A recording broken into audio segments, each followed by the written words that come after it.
I was brought up with being dumb, because dumb was you can't read and write. Now, I've been kind of analysing this for the last few years. It wouldn't surprise me, like everybody else. And then I had all my injections that they was giving you at the time. They're giving you a lot more since now. And I wonder if any of those injections are the solution that they put inside you. One solution doesn't fit all, and yet they're giving children, babies, one solution to fit all.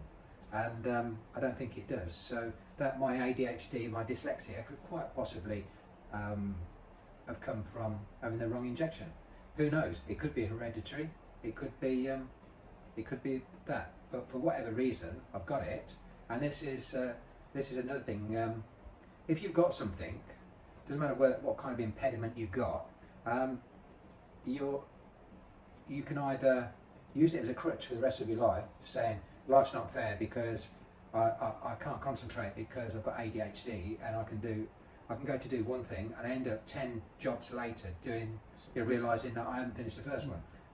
Or you could say I can't read, can't write, so therefore I can't get a decent job, which I couldn't, and I can't do this, can't do that, I can't be self-employed. But you learn to work your way around these things, and there's always other people who can do what you can't, but you can do what they can't. Yeah. And so therefore, it's just having that passion to want to do something, and then going ahead and finding the people to help you. So at the start, as a child, did you find dyslexia?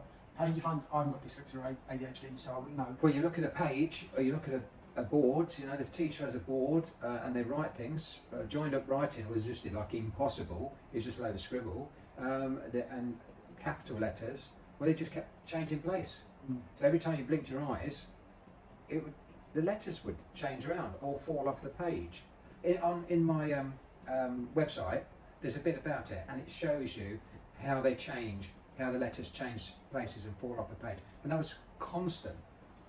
So you knew did you know at that young age that school was kind of for you, just to learn the little bits, but I didn't really know I make could sense? learn anything. I was so frightened. Was it It was fear. It was fear, because I knew I'd be beaten every day. So it's fear of even going to school. So I used to say to my mother on a Sunday night, I don't feel very well, a dog bit me, and she would look at my arm and say, look, a dog's bit me, and go, that's not, you've done that. I used to bite myself, self-harm, to try and get out of school. I'd say on a Sunday night, I really feel ill, and I'd go to bed early, and then I wouldn't want to get up on Monday, and I'd be acting, right? And my brother and sister would say, well, he did go to bed early last night. It wasn't very, and my mum would say, all right, well, you better not go to school today. And 9 o'clock would come, and I'd be fine. And she'd say, you little sod. So I wasn't very intelligent, because I could have left it till 12 o'clock. 9:30 even. Yeah. So there was a lot of things there. At 11 years old, I wanted to commit suicide. Desperate to find how to commit suicide. I didn't want to live anymore. And I remember, I think I told this when you was listening to that talk, which I put in because I only remembered when I was talking, and I go off on tangents. And I was about 11 or 12, and I wanted to go to town.